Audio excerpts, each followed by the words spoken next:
Oi, pessoal! No vídeo desta semana, eu trouxe dois exemplos de como vocês podem escrever a seção de resultados e discussões em pesquisas que utilizam a análise de conteúdo de Bardan como técnica de análise de dados. Este é o quarto vídeo que eu gravo sobre análise de conteúdo e vocês podem conferir os outros na playlist Análise de Conteúdo de Bardan que eu criei aqui no canal. Vamos começar aqui com este primeiro exemplo. Antes de iniciar a seção de resultados, é importante descrever na metodologia que a análise de dados ela utilizou a técnica de análise de conteúdo de Bardan. Se a gente for olhar aqui na metodologia deste artigo, a gente vai ver que já aqui no final os autores colocam, conforme Bardan, primeiramente foi realizada a etapa relativa à organização, por meio da leitura flutuante, que consiste em conhecer o contexto e deixar fluir as primeiras impressões acerca das entrevistas. Então, você vai colocando, você vai detalhando essas etapas, né, que você seguiu para poder fazer essa análise. No final do método aqui, a gente vê que os autores eles vão mostrar na análise deles as frequências de ocorrência.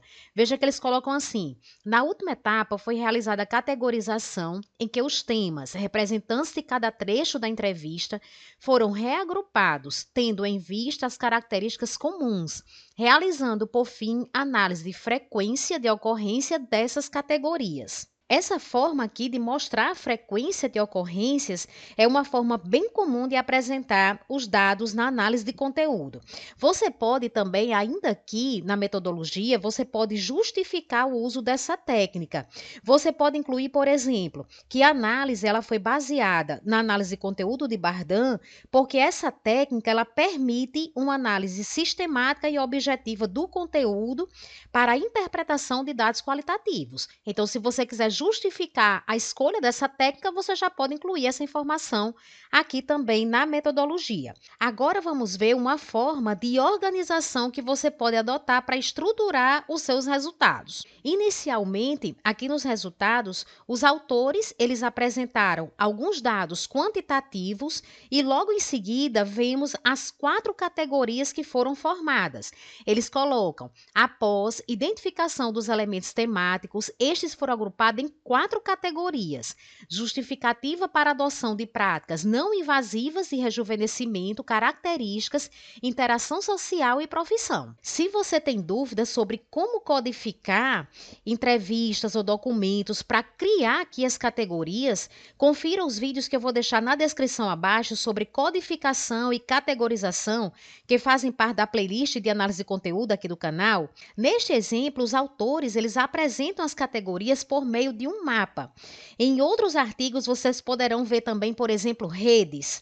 Existem alguns softwares que ajudam com esse tipo de ilustração, como o Iramutec e o Atlas TI, que são muito utilizados. O Iramutec ele é totalmente gratuito. Em cada categoria, a gente vai poder observar aqui as ocorrências relacionadas a ela. Por exemplo, em características, o que é que a gente tem? Feliz, com 22 ocorrências, tranquila, 16, altruísta, baixa escolaridade, infeliz e dinâmica. Aqui são os códigos pertencentes a essa categoria aqui. Depois que você apresentar todas as categorias, com os códigos de cada categoria, você deve explicar cada categoria gerada a partir de seus dados. Vamos ver aqui como foi que eles descreveram. Eles começaram com a categoria justificativa para adoção de práticas não invasivas de rejuvenescimento, né? E aí eles colocam, eles indicam que essa categoria, ela representa 37,79 do total de ocorrências, certo? Ou seja, de 100% dos códigos que surgiram dos dados aqui, essa categoria aqui específica, ela vai representar 37,79%. É sempre muito importante, pessoal, explicar o que essa categoria representa, né? E aí os autores colocam, seus elementos apresentam os motivos para a adoção de práticas não invasivas. Em seguida, os autores eles vão apresentar cada código e fazer a discussão com base na literatura já publicada. Quais são os códigos que estão aqui nessa categoria? Trabalha muito. Então você vai ver aqui que os autores eles começam explicando código por código, né? Trabalha muito para custear seu rejuvenescimento, mas ainda não consegue custear procedimentos cirúrgicos, certo? E aí ele vai explicando cada código e fazendo essa discussão aqui com a literatura. Veja que quando eles falam aqui no Código Trabalha Muito, eles trazem um autor aqui para debater. Eles colocam, de modo similar, com o objetivo de conhecer o posicionamento das idosas sobre a utilização de recursos estéticos, aí aqui esses autores, né, entrevistaram 10 idosas. Os resultados obtidos pelos autores denotam que, pronto, então, ele vai trazendo autores para discutir esse código aqui que foi encontrado, né, na pesquisa deles, certo? Se a gente for ver aqui um pouco mais na frente, eles já vão falar o quê? Qual é o código agora? Que eles vão falar autoestima. Se a gente for olhar aqui na categoria, a gente vai ver aqui, olha, autoestima. Autoestima eu tinha aqui 16 ocorrências. E aí eles vão debater agora sobre esse código, né, que apareceu, autoestima. E aí eles colocam, a autoestima da mulher 1 é apontada como elemento relevante para a adoção de métodos não invasivos e rejuvenescimento. Aqui, a gente observa nessa discussão, a gente observa que eles colocaram trechos de fala dos participantes, que é algo muito importante para incluir no seu texto. Eles colocam: eu gosto do jeito que ela pensa, deve ser uma pessoa bem tranquila e que gosta dela mesma, mas não daquele jeito egoísta. Ela deve ter autoestima, por isso que ela não faz essas coisas de botox, de plástica. Então, quem foi que falou isso daqui? Foi a participante 3, usuária de práticas não invasivas e rejuvenescimento de 35 anos. Né? Então, essa forma aqui de você colocar os trechos de fala das pessoas que você entrevistou, então isso é muito importante, certo? É a apresentação realmente do dado que você coletou, né? E também a discussão aqui com relação às pesquisas anteriores, né? E aí ele colocam resultados similares foram encontrados por Castro et al. 2016, ao investigar as representações sociais do rejuvenescimento destacadas, certo? E aí vai trazendo os autores para poder fazer um debate, né, sobre esses resultados, certo? Então aqui a gente vê que inclui mais um autor nesse debate, né? E aí agora vai falar, por exemplo, sobre a categoria características. Quando você termina de falar, né, sobre os códigos, outros códigos, você vai falar agora sobre a categoria características. E aí aqui, olha, características, então tem esses códigos aqui. Você pode falar, por exemplo, dos códigos que mais apareceram, aqui no caso é feliz e tranquila, certo? Então você vai destacando aqui o que é importante, né, você fazer esse comentário. E assim você vai seguir até o final, certo? Sempre debatendo as categorias, certo? Que você encontrou ali no seu trabalho, né, com os códigos mais representativos dentro daquela categoria. Então, essa é uma forma bem comum de apresentar os resultados e discussões, né, na técnica de análise de conteúdo de Bardhan.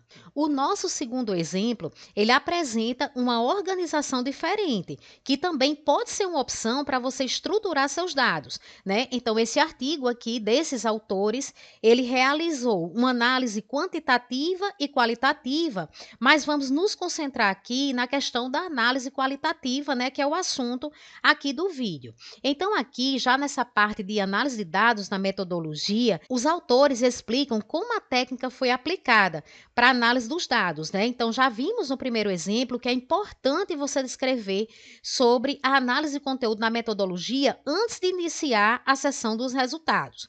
Quando os autores, eles iniciam a apresentação dos resultados, a primeira coisa que eles fazem é mostrar as categorias criadas, certo? Então, aí eles colocam aqui, olha, os conteúdos dos pedidos de consulta destinados à equipe de psicologia permitiram análise de dados mediante o método escolhido.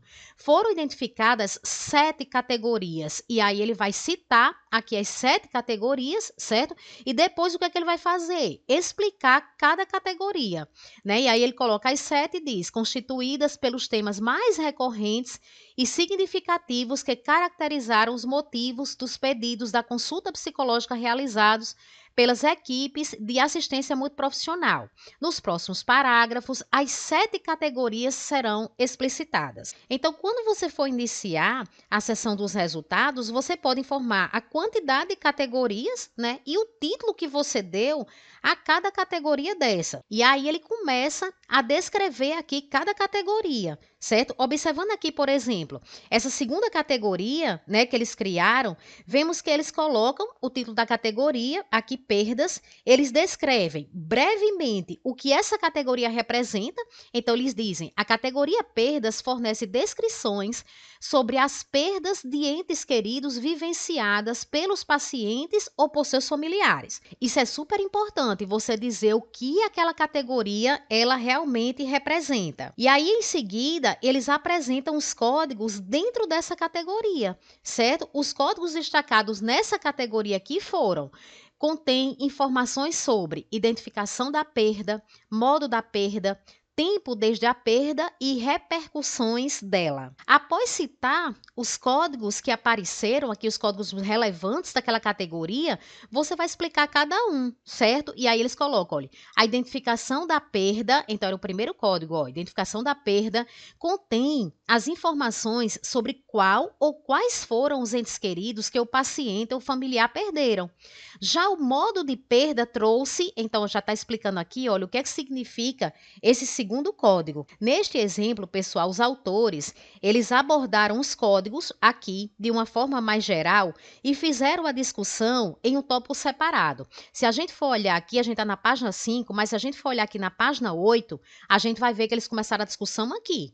Né? Então, eles falaram de uma forma geral sobre a categoria e os códigos lá em cima, certo? E só aqui na frente eles abriram um tópico sobre discussão, né? E aí foram falando aqui, discutindo, trazendo os autores para debater ali sobre os códigos e sobre a categoria de uma forma geral. Você também pode escrever os códigos e, ao mesmo tempo, trazer a discussão, ou seja, introduzir os autores para discutir os seus achados, como a gente viu ali no primeiro exemplo. Na organização específica desse exemplo, os autores eles apresentaram essa discussão, então aqui de forma separada, né? Eles iniciam a discussão sobre a categoria que estávamos analisando, escrevendo sobre o que a literatura diz a respeito, por exemplo, então vamos pegar aqui perdas, que era a que a gente estava analisando lá, eles vêm trazendo aqui o que é que os autores falam sobre perdas, né? Ele coloca, por exemplo, em Freitas, o luto é descrito como, aí ele vai e traz os autores para debater. Entre os aspectos que podem influenciar a experiência do luto, Freitas destaca as especificidades do, e aí ele vai falando, né, trazendo autores. Então a gente vê aqui que ele traz vários parágrafos, tá certo, para poder discutir aquela categoria. E observem que aqui os autores eles fazem um link entre as perdas, né, no caso que já foi publicada aqui pelo autor, que o autor diz sobre perdas, e os resultados encontrados nesta pesquisa. Eles colocaram o seguinte: assim, os conteúdos da categoria perda são pertinentes ao trabalho do psicólogo, trazem detalhes da relação do paciente ou familiar com o ente querido falecido, detalhes da perda e da experiência do enlutado. Ou seja, ele fecha aqui fazendo o link entre o autor que ele trouxe para debater, e você pode trazer vários autores, né? Mas aqui, inclusive, a gente percebe que são publicações diferentes. Ele tem aqui Freitas 2013, ele tem Freitas 2018. Então, você pode trazer vários autores aqui, e aí você fecha fazendo esse link, né, entre o que você encontrou e os autores. Se você quiser fazer junto, certo? Pode apresentar os códigos, explicar e já trazer os autores para discutir. A gente viu também, no primeiro exemplo, que você pode estar incluindo trechos de fala dos entrevistados, que é muito importante, né? E em seguida comparar seus achados com a literatura existente, certo? Destacando similaridades e diferenças em relação aos estudos já publicados, né? Então, as suas análises, elas devem ser sempre fundamentadas por outros estudos que tenham encontrado resultados semelhantes ou divergentes do seu. Se a gente for dar uma olhadinha aqui nessa próxima categoria que eles analisaram, essa categoria aqui de cuidados paliativos, então os autores eles citam diversos estudos que abordam essa temática, né? E ao final eles vão fazer a relação entre esses estudos com os resultados obtidos na própria coleta de dados. Então a gente está olhando aqui, eles finalizam assim: considerando os conteúdos presentes na categoria cuidados paliativos, dados sobre a instituição dos cuidados paliativos, situação do paciente e associação com o estado emocional do familiar, é possível reconhecer o respaldo da importância dessas informações na literatura acerca da atuação do psicólogo, né? Então ele fecha aqui fazendo o link dos autores, tá certo, que foram debatidos aqui na categoria com os dados que eles encontraram. Então, pessoal, a partir dos principais achados em cada categoria que você criou, você pode escrever da seguinte forma, por exemplo, vamos supor que eu esteja escrevendo aqui um trabalho sobre satisfação, né? E eu estou discutindo uma determinada categoria. Eu posso dizer o seguinte: esses resultados estão de acordo com os achados de fulano, 2024. Você pode sair comparando, certo? O seu resultado que você encontrou com que outros autores já encontraram, né? Então eu posso colocar: esses resultados estão de acordo com os achados de fulano, 2024, por exemplo, que também identificou a qualidade do atendimento como fator predominante na satisfação. No entanto, diferentemente do presente estudo, fulano 2023 não considerou o tempo de resposta como fator decisivo, certo? Então é importante que você analise criticamente o significado dos resultados, né? Indo além de uma simples descrição das categorias, certo? Por isso que essa relação aqui com o que já tem publicado sobre o assunto, ela é muito importante. Na discussão, você também pode abordar o impacto das descobertas para o campo de estudo, certo? Que isso vai enriquecer ainda mais a sua análise. Pessoal, na tela final agora eu vou deixar a playlist de análise de conteúdo, caso vocês precisem assistir os outros vídeos, ok? Um abraço e até terça-feira.